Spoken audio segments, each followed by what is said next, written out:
कुलधरा गांव का श्राप। राजस्थान के रेगिस्तान में जैसलमेर से कुछ किलोमीटर दूर कुलधरा गांव आज भी खंडहरों में खड़ा है। दीवारें टूटी हुई, कुएं सूखे और हवा में एक अजीब सी खामोशी, जैसे कोई सांस ले रहा हो लेकिन दिखाई न दे। साल 1825 की वो रात थी। गांव के पालीवाल ब्राह्मण शांतिपूर्वक रहते थे। उनके मुखिया की इकलौती बेटी राधा बेहद खूबसूरत थी।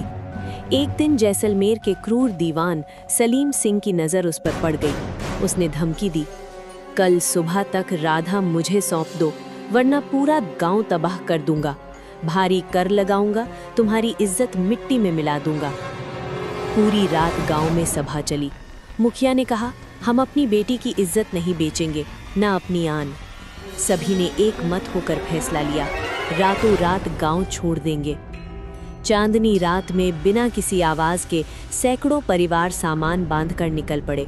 महिलाएं रो रही थीं, बच्चे चुप थे। जाते जाते मुखिया ने गांव की मिट्टी पर हाथ रखा और जोर से कहा, हे कुलधरा, हम तुम्हें छोड़ रहे हैं, लेकिन हमारा श्राप तुम पर है। जो भी यहाँ बसने की कोशिश करेगा उसे कभी सुकून नहीं मिलेगा। उसकी नींद हराम हो जाएगी, उसके परिवार पर मौत का साया रहेगा। ये गांव अब सिर्फ हमारी यादों और हमारे दर्द का गवाह रहेगा। कोई यहाँ नहीं बस पाएगा, कभी नहीं। उस रात के बाद कुलधरा खाली हो गया।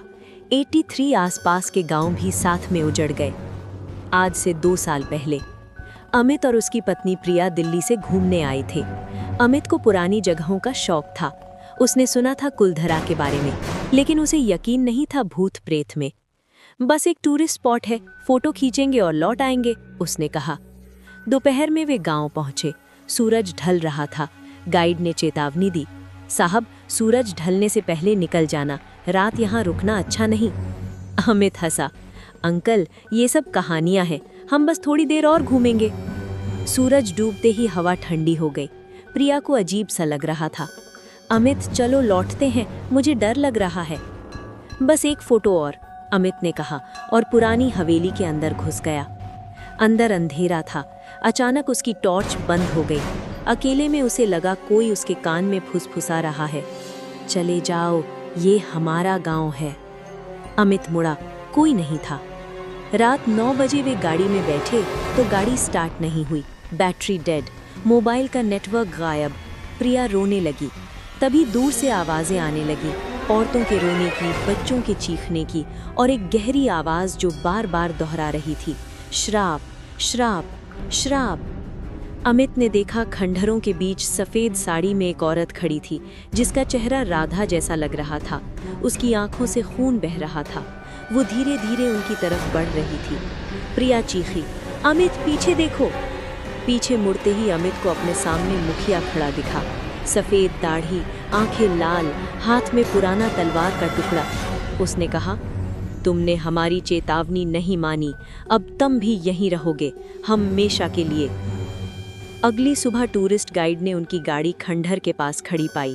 अंदर दोनों बैठे थे, आंखें खुली लेकिन सांस नहीं। चेहरे पर डर जमा हुआ था। उनके मोबाइल में आखिरी फोटो थी, एक खाली दीवार, लेकिन उस पर साफ अक्षरों में लिखा था, कुलधरा का श्राप, कभी मत भूलना।